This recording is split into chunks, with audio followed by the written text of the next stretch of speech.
second to share it on my other platform. Give me 1 second.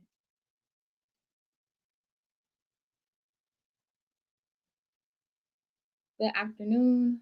Happy Monday. We usually go live on Wednesday, but happy Monday. Let me see. Hi, happy Monday. Come on in. Come on in. Give everybody a second to come into the room. While you're coming in, let us know where you are from. What do you do? What products and or services do you offer? Hey, Carmel. Carmel. Key Spy. CEO Yaya. Hi. Good afternoon. If you guys can come in and let us know where you are from. What do you do?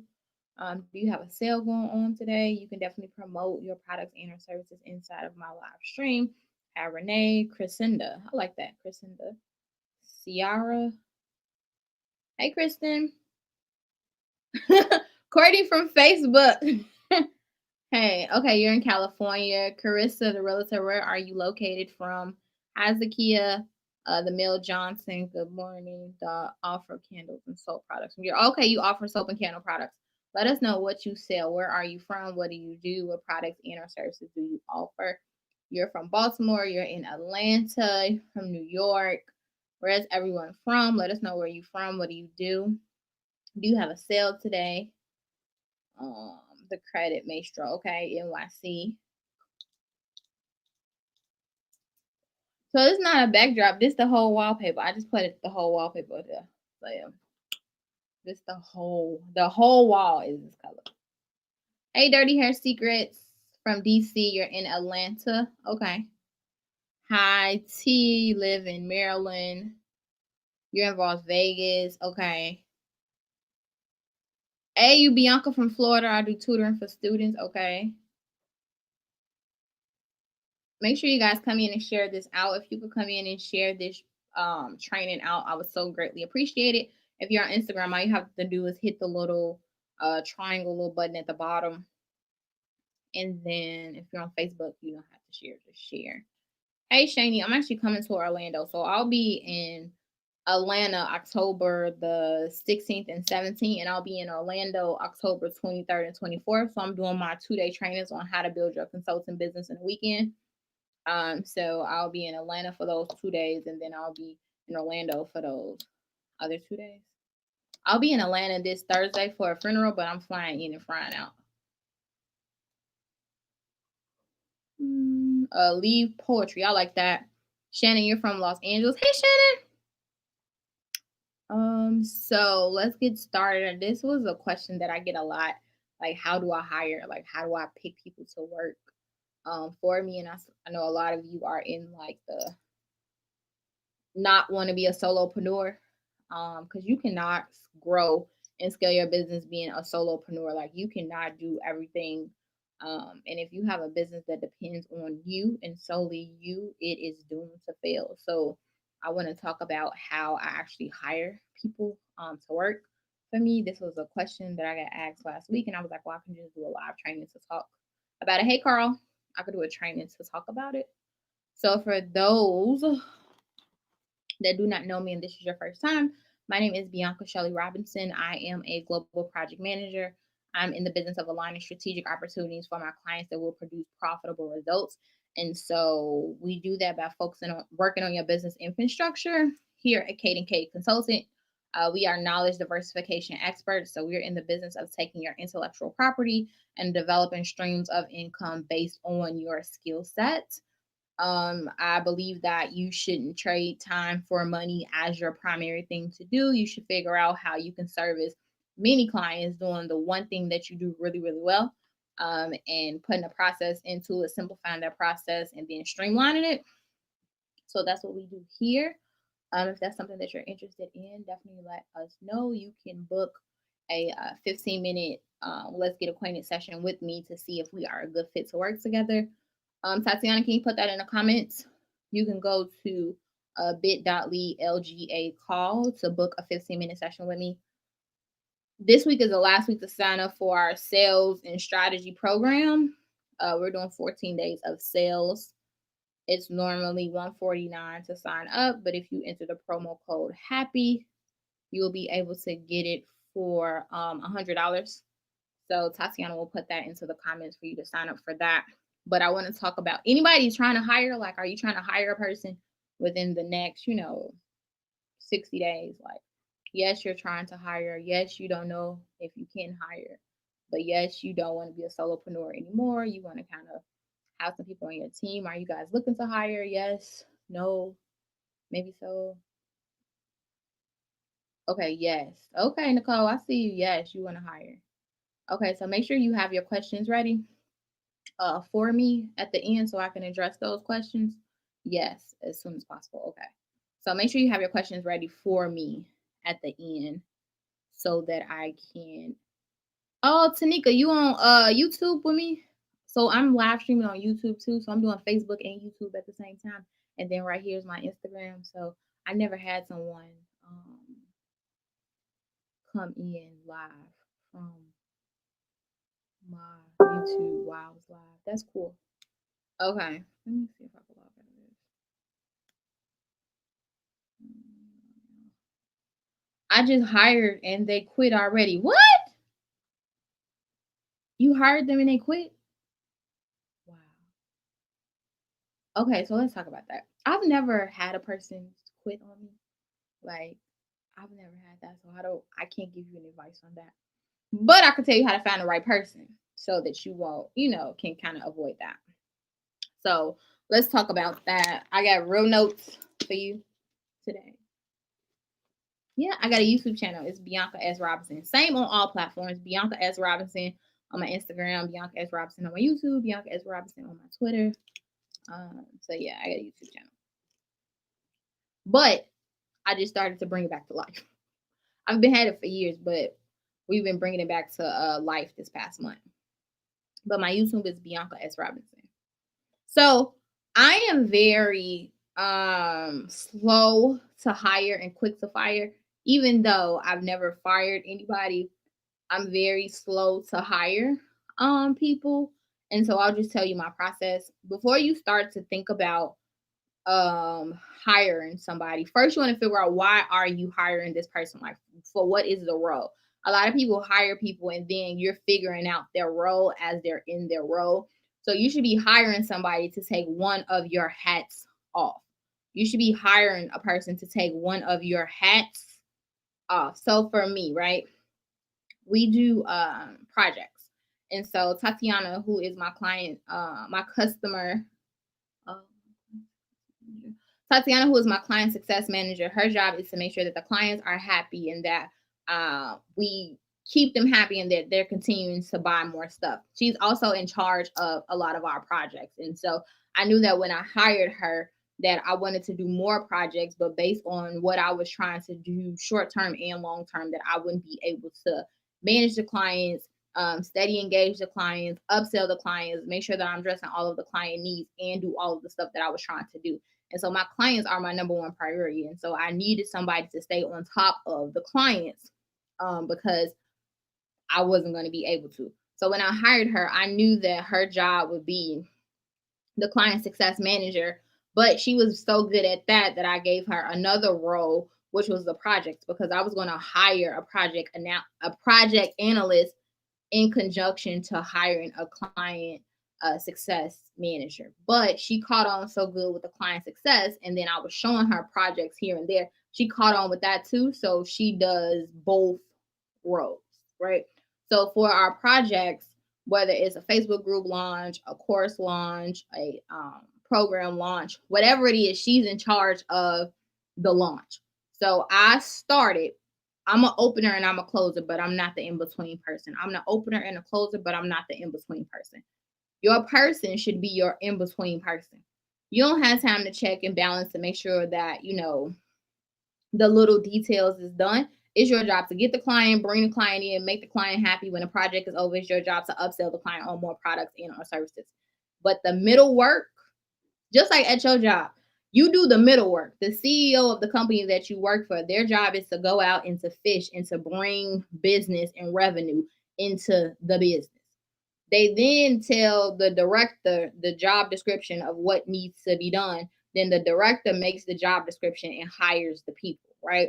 You the people that the company hired to do what the CEO needed to do to fulfill the contract. So I'm acting in my CEO role as to go out, get the clients, bring in the fish, but it's my team's job to clean the fish, gut the fish, chop the fish up, season the fish, fry the fish, make the sauce to go with the fish. Like, it's their job.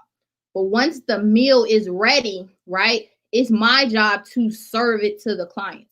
Once the food is ready, it's my job to serve it to the clients, right?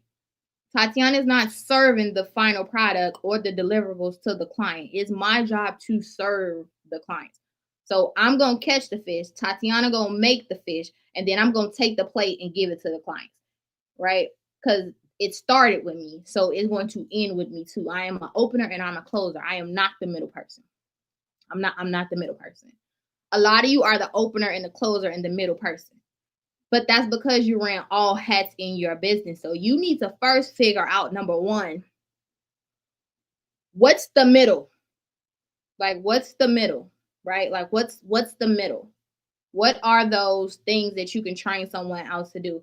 I am the CEO of my company. No one can sell my company like I can sell it. Like, no one can bring in clients like I can bring in clients. It's my business, it's my brand. I am the mouthpiece to bring in the people into the business. They're buying into Bianca. So therefore, I am the opener of it. I'm the first person that you're going to meet. I'm the first person you're going to talk to. I'm the first impression of it.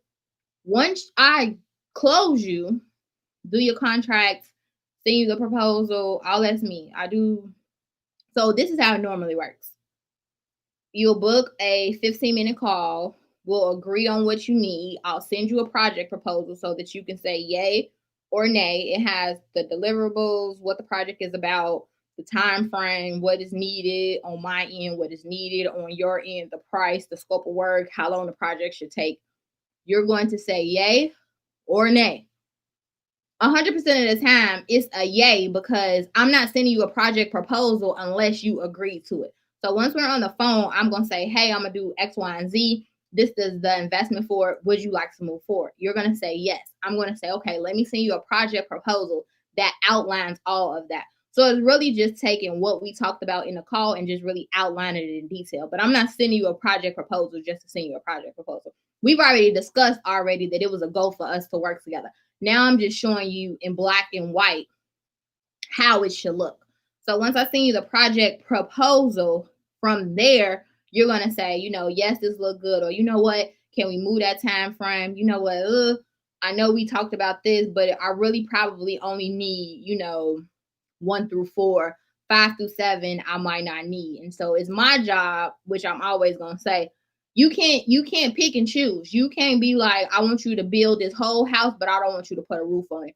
I want you to build this whole house, but I'm going to pay somebody else to do the doors. It's all or nothing, like with us. So you can't pick and choose what you want to do. You're going to buy the whole thing. You can't just a la carte it. So you can't be like, oh, you know what? I just want this one part.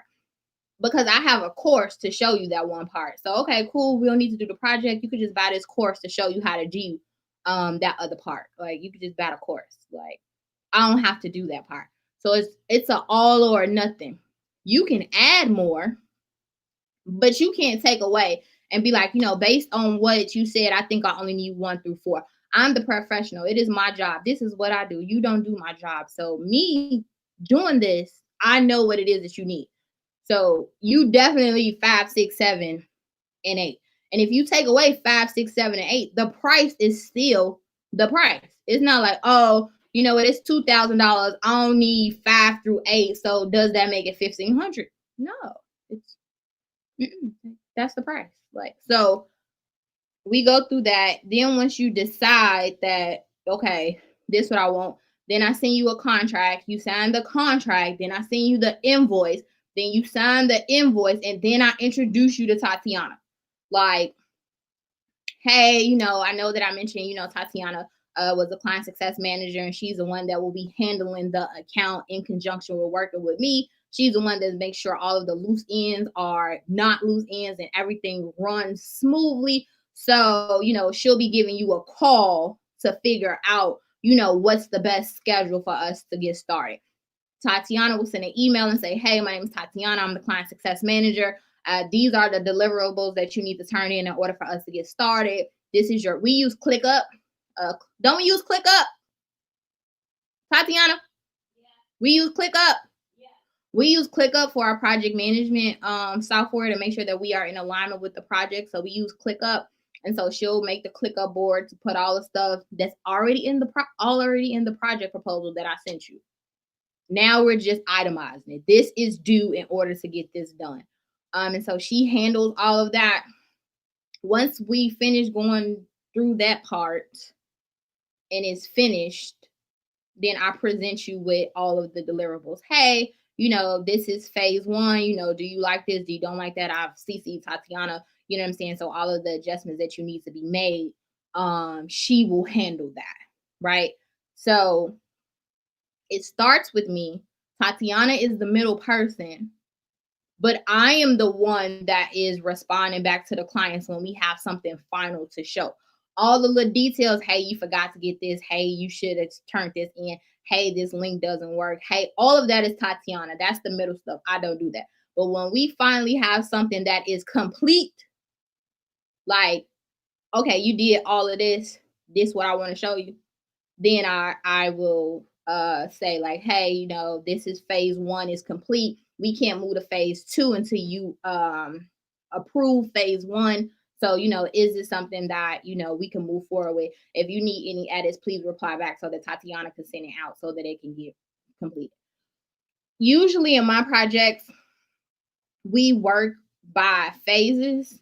Like, so depending on the project, it can have anywhere from 5 to 10 phases, depending on the project. It's always 5, but it could go as to however many phases it is. Depending on the time constraints of the project, how big the project is, you might have deliverables and drawdowns. So a deliverable is, I'm going to do all this stuff here, and the deliverable is what you pay for. So you pay me to give you a phase. Once I give you a phase and you approve it, I need another payment to start phase 2. So sometimes, depending on the project, it's broken up into pieces, right? It might be 7 phases. That means it's 7 payments or something like that, depending on the type of client. 99% of the time, we get all of our money up front because we have to order out the materials and do all of the stuff. And plus, I just want my money up front. Like, this is really what it is. Like, I just require my money to be up front. But I'm working on this really big project, and so it's a year project, and it's a lot of money for the project. So I'm okay with breaking it up into phases, but most of our projects, I need all my money up, all of it up front. And it has in the contract too. So let's talk about contract. I'm not a contract lawyer. I'm not a lawyer, but I pay real bread for my contracts to be in alignment how I need them to be into alignment. So it'll say like, once phase 5 is complete, then you forfeit your right to a refund. Like, you can get all of the material and all of the work that we've done, even the incomplete work, right? But after phase 5, you could cancel this project, but it's no refund because we've done all of the work. But phase 1 is just the back and forth of trying to create the framework. So if you decide that you don't want it after phase 1, it's probably like a 70% refund. After phase 2, I think is like a 60%. After phase 3, I think is like something along those lines. But after we get to phase 4, you don't get no refund. Like, I've done all of this work already. It's no refund for you. You can cancel this project if you want to, and I'll give you all of the incomplete stuff that we was working on that isn't completed. I'll give you all of this, but there is no refund after that because we've already spent our hours and done the work. So I'll put that inside of the contract. And so we'll say like, hey, is it okay to complete the next phase?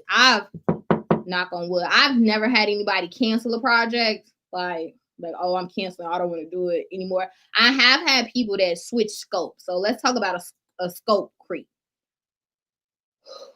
Them the ones I don't like, right? Like, that's when we have a problem because it's in my contract. Like, if you change this scope, there will be additional payment that probably would have to be made because I completed based on what we said. Just like at your house, if you order to get the walls done and you order the wallpaper and they put up the wallpaper and now you're like, ugh, I don't like that wallpaper.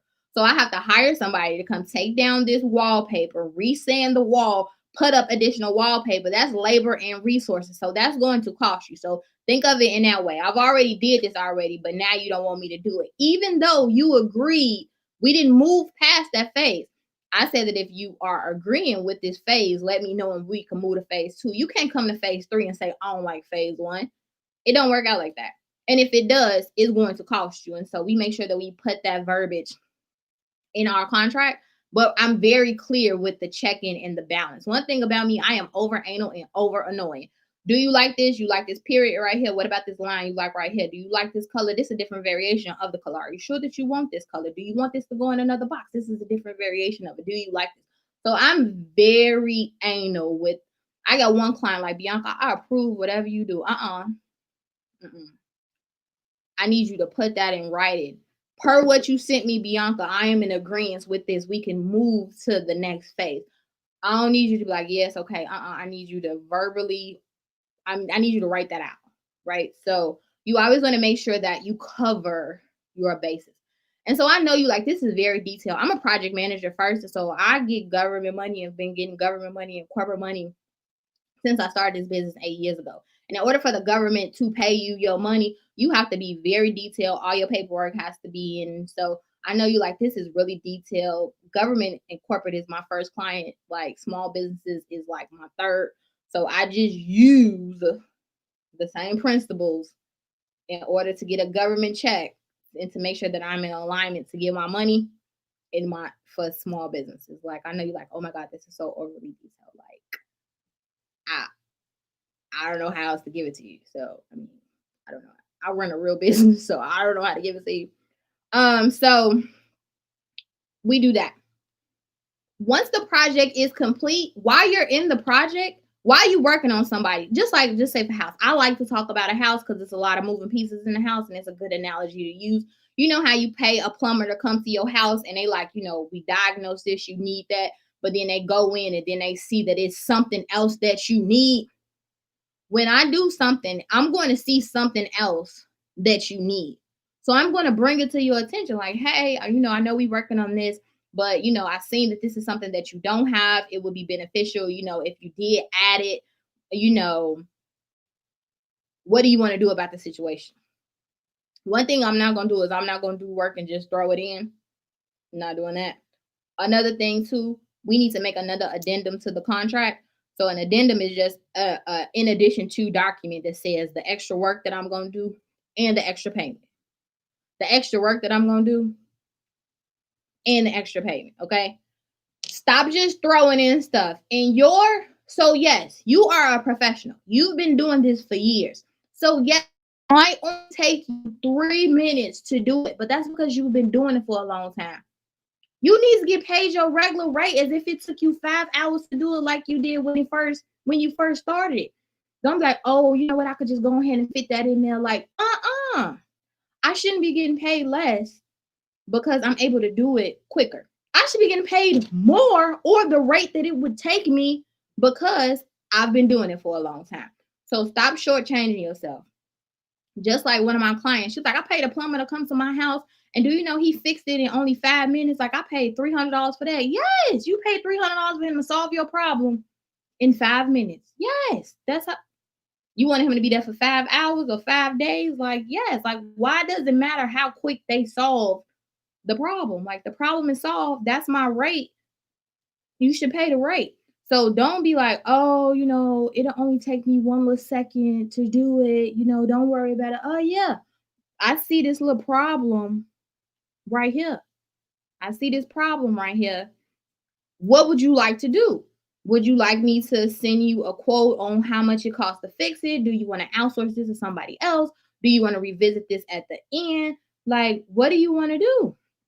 But I'm just not about to be like, oh, you done found 10 things and you just slid all those 10 things in.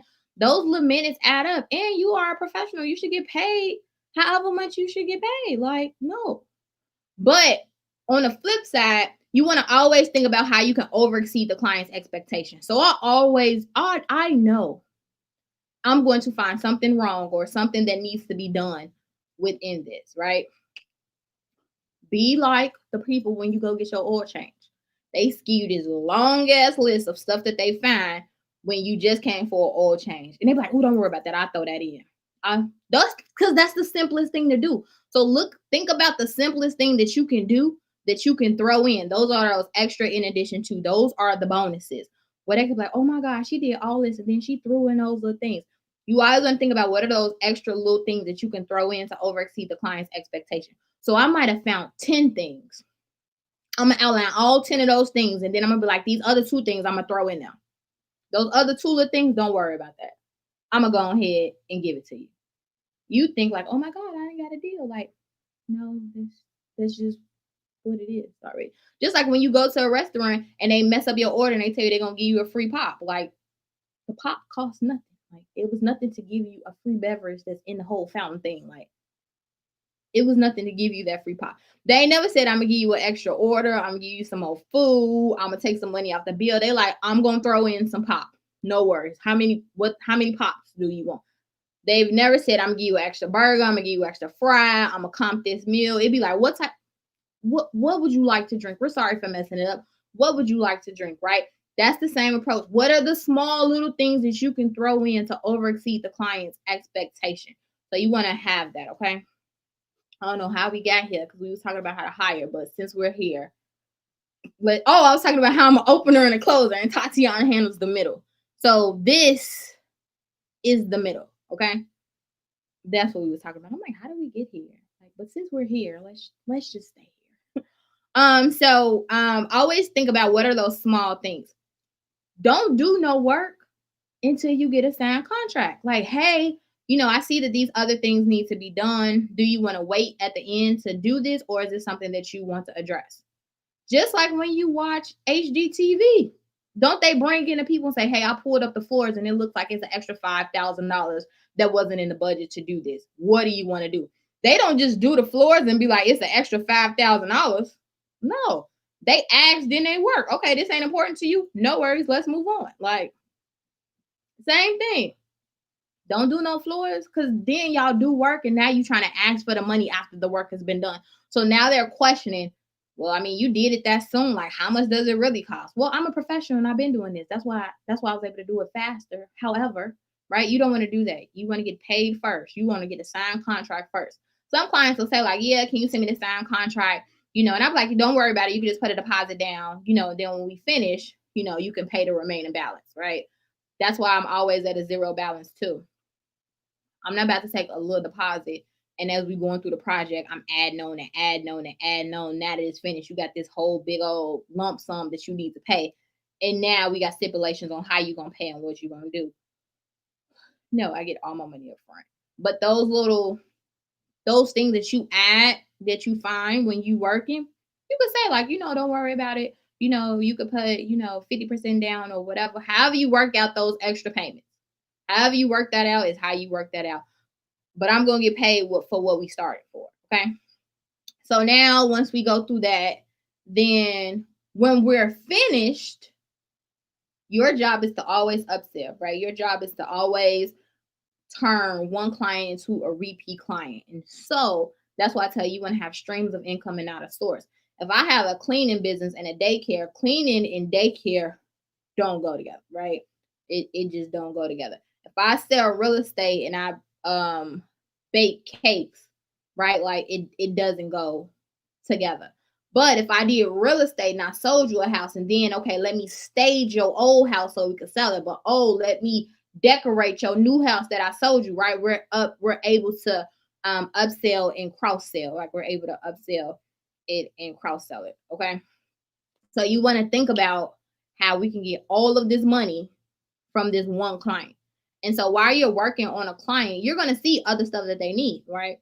Well, that's when you go to the meeting at the end, like, hey, I know we finished this, I know you said that you want to kind of work on this. So, is it something that you want to work on? I'll give you a discount on this part since you've already spent money over here. Now it's time to upsell and cross sell, but I'm the upseller and I'm the cross seller. I'm the opener and I'm the closer. Okay. I'm the opener and I'm the closer. I'm gonna get your money in the beginning. Tatiana's gonna handle that middle part, and then at the end, I'm going to give you the final product, and then I'm gonna say, this other stuff that you need to go with this. So is this something that you want to work on now? What's the time frame for that? Do you want to put a deposit down for this? I know you're doing that, but do you want to secure that spot? So it's my job to go back into fish to get the more money. Okay. So how do I find them, right? So I used to work with a lot of contractors, but that could get really expensive because you're paying another business their rate. So like I used to outsource like my graphic design, and I used to outsource a VA, and I used to outsource and pay other people that own the business other stuff. I don't do that anymore. I want my own person in house. I want to train my own person. And I want a team member, not nobody that have me in queue. Like that used to piss me off. Like I needed something. They're like, well, you're not my only client, and I got 500 other people in queue, and then I need my stuff right now, and then you telling me that I got to get it next week. Like I just stopped doing all that. It's cheaper and better for your business and your brand to just hire you a person. Like just bring you somebody in house and you can train those people. For me, I don't want anybody that has, years of experience and that they've been doing this, because now I got to hear about what you did at your old job and your old boss. And no, I want somebody that has, good customer service skills, good people skills. I will train you. I know how to do your job. I've been doing your job. I've been all of these people that do this job. And so I'm really big on trainer. I am a trainer first. So I'm really big on training. So I will train you on how to work here. I will train you on how to work here, but I can't train on customer service skills, people skills, interpersonal communication skills, good details, very detail orientated, like time management. I can't train on that. So those are kind of what I look for. But the job description, I have no problem. I want somebody that I have to train, because I want you to do it the Bianca way, not the way your old boss taught you how to do. I don't want that. So I'm willing to train my people on it. So my 2 hires, we're looking now for another person. But I found them on LinkedIn. I just put a job description on LinkedIn. You get really good quality of candidates on LinkedIn, and then I just ran an ad on LinkedIn. Can you see if the extension cord in there? My phone, y'all probably about to cut off. I don't know why I didn't charge them. No extension cord. I know we got one. I just don't know where it's at. I hope y'all don't cut off. You know what? You guys can come to my Facebook. If you go to Kate and K Consulting on my Facebook, like you can get this same information over here. I'm gonna go until it cut off, but if it cuts off, let's see if we can do that. Let me see. Put it right, because I don't see it. This might work. Hold on one second, y'all. Let me see. I hope this cord works. Because this the charger I broke. Let me see. Is it a long cord? We need a long cord. Oh, it's working. It's working. Yeah. Okay. Sorry. Y'all can stay here. Sorry. So I found them on LinkedIn. I did the job description on LinkedIn. When I hired Tatiana 3 months ago, I just ran an ad on LinkedIn. I think it cost maybe like $100. I think I spent like $120 on like to run the ad and go through the candidates and all the other stuff. So she's been here for 4 months. People start off as project based, so you don't work for me yet. You just work on a project. So I'm really big about not making you an employee yet. Like I want to see what you can do first. A lot of people lie about what they can do and how they can do it. I've been burned that way, so I'd rather hire you on a project basis and you just work on these projects. And so I'll pay you your hourly rate, but you don't work as an employee yet. You're kind of like a contractor first. And so then I'm able to train you, get a feel for you, see if it worked right. You're in a 30-day probation period. Once you pass that probation period, then we'll do all the paperwork to make you an employee. And so Tatiana, she's been here for since June. Thank you. She's been here since. She'll be here for 3 months. So she worked as a contractor in June, and then I hired her full on in July. So she's been on payroll since July. But in June, I was just paying her as, she did her hours and pay her as a contractor, gave her a check and paid her that way. And so um that was when I get about that a lot. Like, do you just put them on payroll? No. I want you to do the work first. I mean, so if you know my story, you know that I've had about 30 jobs before I started my business. I was a professional temper, and so I temped at like 30 different companies. That was my job. I worked for the temp agency, and so the temp agency cut me my check. I was an employee of the temp agency, and so I used to work at all these various places for 2 months, 2 weeks, one day, whatever it was. And so you work there to see if you are a good fit. If you're not a good fit, then you just go back to the temp agency. And so I just developed that same model. Like, this is the project that you're gonna work on. We're gonna see how you do. You don't do well, it's okay. So yeah, I also like to hire people that still work a job, like just in case it doesn't work out. I want you to still have a job. So a lot of my jobs start off as part-time jobs, and so I want you to have a job. And so since I want you to have a job, and if you work for me part-time, then I'll work with your schedule. So Tatiana was still working her job, and so while she was working here and I was training her, I was working with her schedule. So whatever that schedule was, we worked around that schedule, just in case it doesn't work out. If we're not a good fit, I don't want you to be like, well, damn, like I quit my job to work there and now I don't have a job, because I would hate that for me. So it's always a part-time contractual basis. We can work on weekends, we can work at the hours. I'll work with your schedule for that month to see if it's a good fit and if it works. And then once you sign on like she did, then she just works a regular um, 9 to 5. But that's always been my rule of thumb. Like, I don't want nobody that don't have a job. You know what I'm saying? Like, I don't want that. I want somebody that have a job and they trying to transition out of that job and like start something else, and then I will work with you with your schedule. And so that's what we've done, and it's worked out perfectly. Like, I don't have no problem working with your schedule. So it worked out good for Tatiana. And so now she works here full time, Monday through Friday, 9 to 5. What's another thing? You don't need to. So let's talk about like pay. Like, I get people all the time that be like, I don't make enough money to hire somebody. You do. You just spend your money on bullshit. Like, you make enough money to pay somebody. If you cut out all the food that you eat, all the places that you go, all the unnecessary subscriptions that you have, if you cut out all of the stuff and only focus on what you actually need, you'll see like, well, I do have some money to pay somebody. Especially since I'm not looking for nobody with top experience. I'm not paying top dollar. Like, I'm willing to train them. So I'm always, getting somebody that works like a customer service job or like a sales job